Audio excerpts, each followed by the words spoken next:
حضرت حسن بصری رحمۃ اللہ علیہ ایک مرتبہ تجارت کی نیت سے روم گئے، اور جب وہاں کے وزیر کے پاس بغرض ملاقات پہنچے تو وہ کہیں جانے کی تیاری کر رہا تھا۔ اس نے پوچھا کہ کیا آپ بھی میرے ساتھ چلیں گے؟ فرمایا کہ ہاں۔ چنانچہ دونوں گھوڑوں پر سوار ہو کر جنگل میں جا پہنچے۔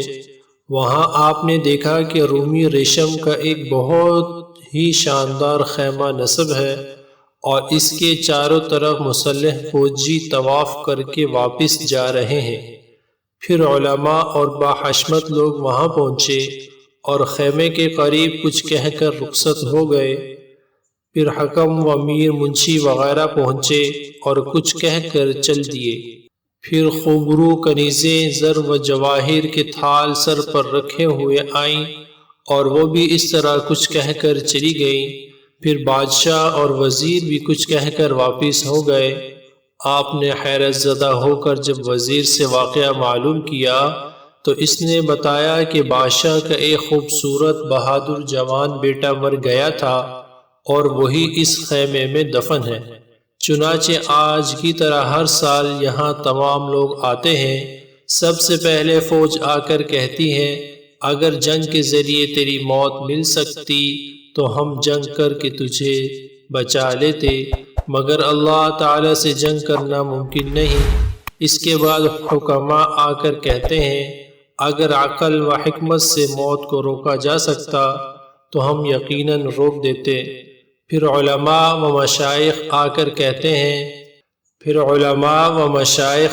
کہتے ہیں کہ اگر دعاؤں سے موت کو دفع کیا جا سکتا تو ہم کر دیتے۔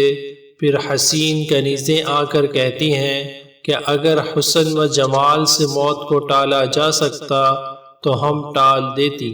پھر بادشاہ وزیر کے ساتھ آ کر کہتا ہے کہ اے میرے بیٹے، ہم نے حکماء و اطباء کے ذریعے بہت کوشش کی، لیکن تقدیر الہی کو کون مٹا سکتا ہے، اور اب آئندہ سال تک تجھ پر ہمارا سلام ہو۔ یہ کہہ کر واپس ہو جاتا ہے۔ حضرت حسن رحمۃ اللہ علیہ نے یہ واقعہ سن کر قسم کھائی کہ زندگی بھر کبھی نہیں ہنسوں گا، اور دنیا سے بیزار ہو کر فکر آخرت میں گوشہ نشینی اختیار کر لی۔ مشہور ہے کہ 70 سال تک آپ ہمہ وقت باوضو رہے اور اپنے ہم عصر بزرگوں میں ممتاز ہوئے۔ کسی شخص نے ایک بزرگ سے دریافت کیا کہ حسن بصری ہم سے زیادہ افضل کیوں ہیں؟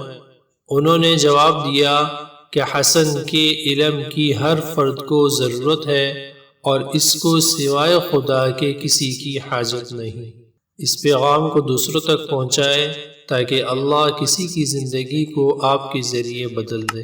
آمین۔